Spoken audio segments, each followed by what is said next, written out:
The fans are descending on Dingwall tonight. It's one of the biggest derbies in recent memory around these parts, and the supporters in the away end might just class it as the most important, full stop.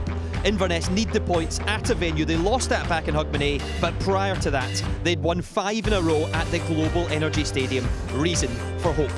This is the Premiership table. In the bottom 6, Cally Thistle trail Dundee by 5 points in the basement. Motherwell and Hamilton are just 2 above the playoff place. County and Kilmarnock still within reach too. In the top half, focus now on the race for Europe. 4th guarantees a shot at the Europa League. St Johnstone are the current occupants, but Hearts are going to try to reel them in. In the top 6 tomorrow, Aberdeen play the Saints. Hearts are at home against Partick Thistle and the Old Firm clash in Govan. In the bottom 6, it's Hamilton v Killie and Motherwell host Dundee, those 2 crucial fixtures. Still so much to play for in the closing weeks, especially in the relegation battle. Inverness have the biggest mountain to climb in that regard, but some still believe they can achieve survival.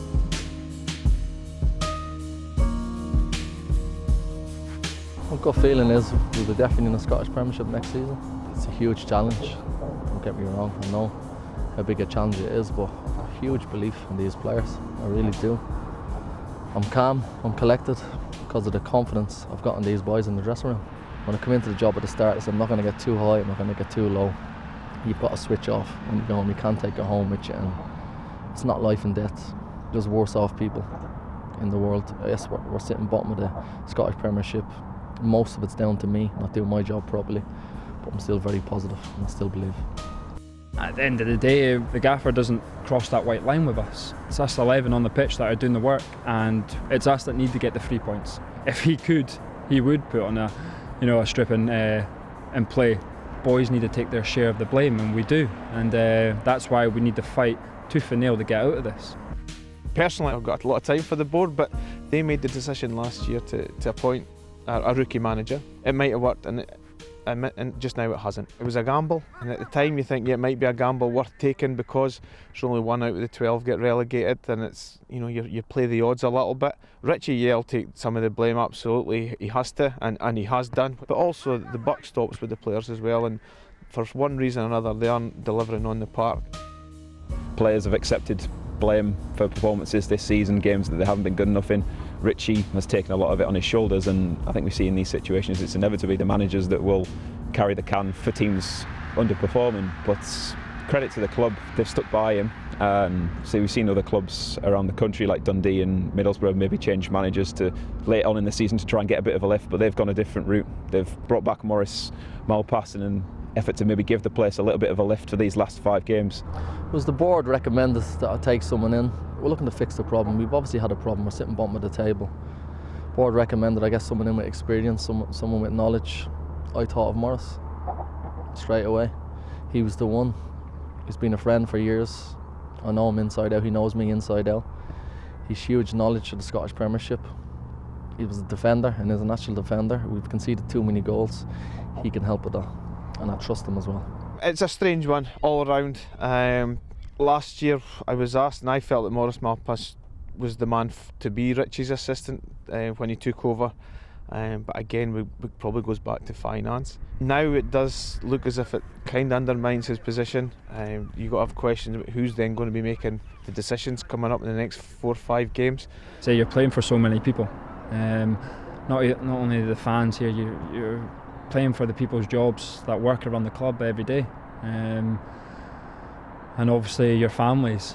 We need to give everything that we have in these 5 games to stop us from getting relegated, because no one wants to be in a team that was relegated. I spoke to the players 3 weeks ago, what it means. I've been part of it. I've seen office staff sacked, I've seen them crying in corridors. The city loses a lot of pride. The city loses a lot financially. So there's a lot at stake. The players know that. There's no hiding from that. But these players will get us out of that. They'll get us off the bottom of the table, I'm convinced. Some interesting comments there, especially from Barry Wilson, who knows both of these clubs tonight inside out. But on the manager, he said it was too big a gamble to go with a rookie. Was that your feeling at the start of the season? Because obviously it's easy to say that now. Yes, it was. Richie Thorne's a guy that speaking to people in the game that know him, never showed any inclination of wanting to go into management or coaching, and it was a surprise call for me for the club to do it. And you know, you talk about the implications. You heard Richie Foran himself saying there, it has huge implications on the city financially, pride, status, and I think, you know, that shows how much of a big call it was to give him the job. And I think, you know, where we are now, yes, it's easy to say that, but you've got to weigh all those things up when you make the call in the first place, and I think it was an ill-judged appointment. How big then a risk to bring in help from now? Because Barry Wilson also said he thinks Maurice Malpass coming in at this stage undermines the manager. Yeah, I'd agree with that, and I think the board are just saying to Richie Foran, we don't trust you. I think it's the wrong thing to do. Because clearly it wasn't his decision. He wanted Maurice Malpass, but you didn't want help, obviously. But so, you say it's the wrong thing to do. Well, they either should have sacked him, shouldn't they, or not? You know, to bring someone else in, I think undermines him completely. I do agree with you completely, but what happens if Maurice comes in and they manage to stay up? By hook or by crook, they stay up. That'd be a great decision. And it would be justified, but there's no doubt. You know, Richie, how does Richie Foran feel? You know, them telling the players you feel in need the to bring dressing room? someone in because, you know, it hasn't been good enough. So we want some experience. Come on. How would the players take that in the dressing room, do you think? Well, we've spoken about it in connection with other clubs as well. You know, you're going to be standing in the changing room thinking to yourself, it doesn't look great for the manager. Of course, they're going to be confused, or not confused, but they're going to be thinking, like Chris says, it undermines the manager. And I'll be honest, I'd hazard a pretty good guess that there's a lot of those players that are questioning the manager at this moment anyway. You know, because the season they've had, a rookie manager, I'm pretty sure a lot of them will be thinking, this doesn't look great. Yeah, more on this game to come, no doubt. Absolutely huge in terms of relegation. And 2 more games on the card tomorrow of similar proportion. Yeah, well, it'll be a huge weekend in the bottom 6, but in this crowd around us here, it's going to be pretty nervy even here, isn't it, Craigs? Well, it will be. You know, there's lots of fans coming here trying to stay up. Just give me a second. So tonight in the game, what are you thinking? Home win for Ross County? Definitely. Any score prediction? Maybe 3-1. 3-1. Just a quick one. Have you ever heard of a guy called Chris Sutton? No. Good man, fine. Okay. Brilliant. There you go. Excellent. He's famous all over. Yeah, famous all over. Right, let's start with the other games in the bottom 6, though, and we're better to start than your former team, Motherwell. You're around the club. What's the feeling like there? Well, they broke their hoodoo the last time at home. You know, they hadn't won at home for almost 5 months when they beat Inverness, incidentally, by 4-2. So naturally that gives you a lift. The fact there's been a free week in between has probably upset things a little bit. But they're now also trying to put back-to-back wins together in the league. They haven't managed to do that all season, which is probably one of the main reasons why they've always been lingering around the bottom. They've never managed to get any kind of space to get away from the bottom. So, listen, tomorrow's a huge game as well. Dundee are coming. They've lost 7 games in a row. They've got a new manager. People saying it's a risk. Any managerial appointment is a risk. So, it's just about somehow managing to win a game of football for both sides. How does it change it for Dundee? Terrible run of form, new manager. What does that do for a team? Well, you're just trying to refresh it. You're trying to give them a different voice with a different mentality, maybe with a different idea. That's not any slight in Paul Hartley. Just sometimes chairman or owners just think a change may be good. It's not always proven the case, but this time Dundee will be hoping it does make a big difference. Can I ask you a prediction? I didn't give a prediction down at Kilmarnock for Motherwell against Inverness because it's so close to call. It's really who on the day can cope with the game, cope with the pressures, and whoever copes best will probably win the game. So you're superstitious, not going with a prediction. Yeah. I'll predict a home win then for you, shall I? Well, you can if you want. Okay, let's go. Hamilton, Kilmarnock. Hamilton have found a pretty decent run of form of late. Kilmarnock not winning games, but not losing many at the moment either. Well, Michael said up in the studio he thinks Kilmarnock are safe. If they lose tomorrow and other results go against them, I think they're still looking over their shoulder. It's probably the first time since the top 6 and bottom 6 came in that all bottom 6 teams can be relegated. Tomorrow, or this round of games, will show a clear indication of who's going to go down, who's probably going to sneak away from it. But it's so close, everybody's nerves, everybody's tense. How can people perform under these kind of pressures, which is why people go for bigger leagues? But it's going to be an excellent game of football. Can you see a winner in that one? And are draws enough, if you can, for those two teams? Kilmarnock would take the draw, absolutely, no doubt about it. Because if Hamilton win tomorrow, they go level with Kilmarnock. Kilmarnock will just want to keep them down there. So Hamilton, a good run of form. I wouldn't be surprised for a home win. Home win, there we go. Prediction in that one. That's the bottom 6 sorted out. Darryl, let's find out what the boys think about the top 6. Thank you very much indeed. But first of all, before we do that, what about that youngster in the crowd? Now, They haven't got Wi-Fi up here or television. What about Craigs? Whoever copes best will probably win the game. That's sticking your neck out, isn't it, Craig? Well done. He has no right to respond right now. That's an absolute disgrace. Anyway, news just coming through to us. Maybe Rangers' Pedro Caixinha has listened to the first part of a programme, because Kenny Miller has now signed a contract extension with Rangers. He's extended the deal by a year to the summer of 2018. So Kenny Miller, the Player of the Year, will be staying at Rangers. And he only said, I think, Pedro Caixinha yesterday, that he'd probably have to wait till the end of the season.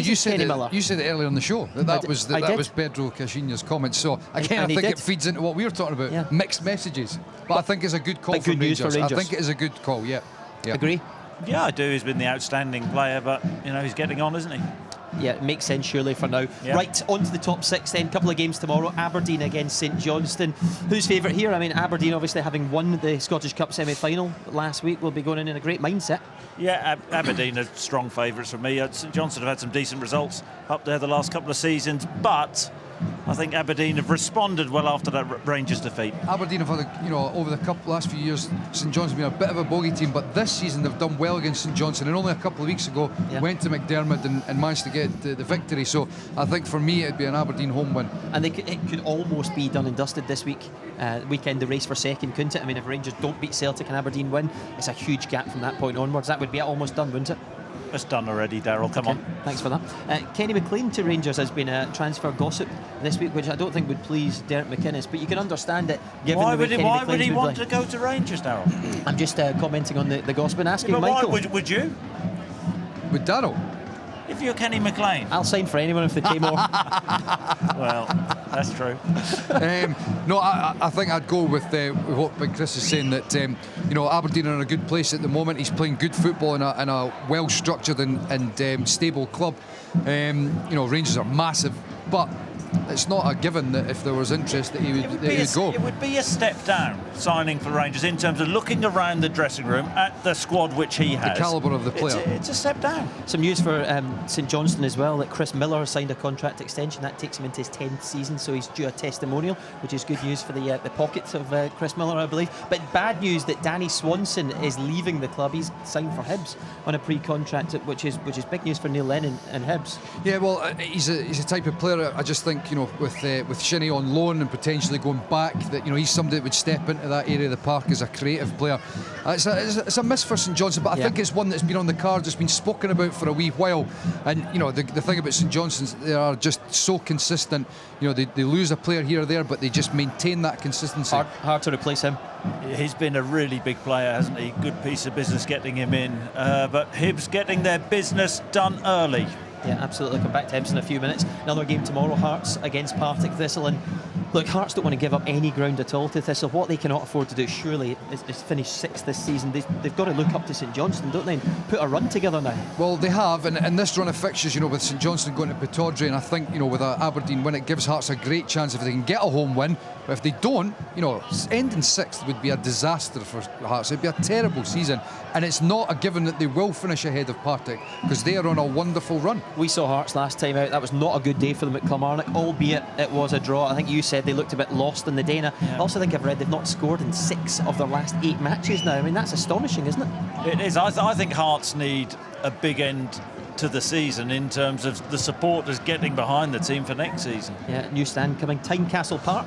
It's going to be renamed. Do you like that? Going back to the old days? It'll be a wonderful place. There's no doubt about that. It's always one that's good for atmosphere, and I think with the new stand it'll be an even better park to go and play football in, and it's looking forward to it. OK, so that is the top 6. To the Championship then, Hibs, crowned champions, of course. Well done to them. We also know the lineup for the playoffs. Falkirk, Dundee United and Morton assured of top 4 places. The race for second and a bye in the quarter-finals is now what it's all about for them. At the bottom, still very, very tight. Raith Rovers lost in Leith midweek, so they remain just a point clear of St Mirren. And Ayr are still just about in touch at the bottom. Vital games to come then. 5 on the card tomorrow. 2 will get lots of attention. Ayr up against the champions, and a huge contest between St Mirren and Raith Rovers. I said we'd come back to Hibs, so let's just do that. First of all, congratulations to Neil Lennon and his team. We've not been on air since they were crowned champions. I mean, excellent result. That's what they needed this season. Much more important, he said, than the Scottish Cup run or anything else. Yeah, I think it's quite clear that was the goal. Neil Lennon spoke about on a number of occasions that that was his brief, get them promoted. I think the longer they went in the Cup, obviously gained the momentum, wanting to do well, and they were unlucky last week in the semi-final. But congratulations, and I think they thoroughly deserve to get promoted. What Neil Lennon now needs is backing. He's already said he thinks they can be the second force in the country, but he needs backing from the board to take them there, doesn't he? I think that's a tall order. I think he's getting a bit above his station there, Neil. You know, there's a long way to go. I think that in terms of recruitment, it's an important summer, and also hanging on to the likes of McGinn, who's been outstanding this season. Do you think he'll And be St there? Mirren. Do I think Neil will be there? If he doesn't get the backing, I don't. I was meaning John McGinn. Oh, McGinn. Well, he could be off as well. I'm not bothered. He's a top So young Neil player. Lennon's leaving exclusive, is that what you're telling us? Well, I think that there's a chance of that. Look, he'll look at things pragmatically and think, I'm not sure this Hibs squad is certainly not good enough to finish second. Let's get it right. I think top top six. six is still, I think it's still a tall order. Are you still I do. friends with Neil? It's not. I haven't got any friends, Darryl. You I know that. that. Have you spoken to? Nope. Okay. As for St Mirren, but just Well, I briefly. haven't. It was question trying to answer. stitch me up there. No, just a simple question. No, I St haven't- I Mirren, you haven't told us spoken to also Neil are Lennon. down. Let me just remind you again. Yeah. Up against Raith Rovers tomorrow. If they win that, they're looking good to stay up. Yes, they are, Darryl. Will they stay up? Have you Will spoken they to your brother? stay up? No. Have you spoken to anyone? Well, they've got a really tough run in, haven't they? You know, playing all the top teams. But they had some real momentum. Slipped up last week, didn't they? And Against Dundee they United, need yeah. a result. Yeah, just a couple of games to go. Right, gentlemen, thank you very much indeed. Enjoyed that, I think. Up next, the Highland Derby. No need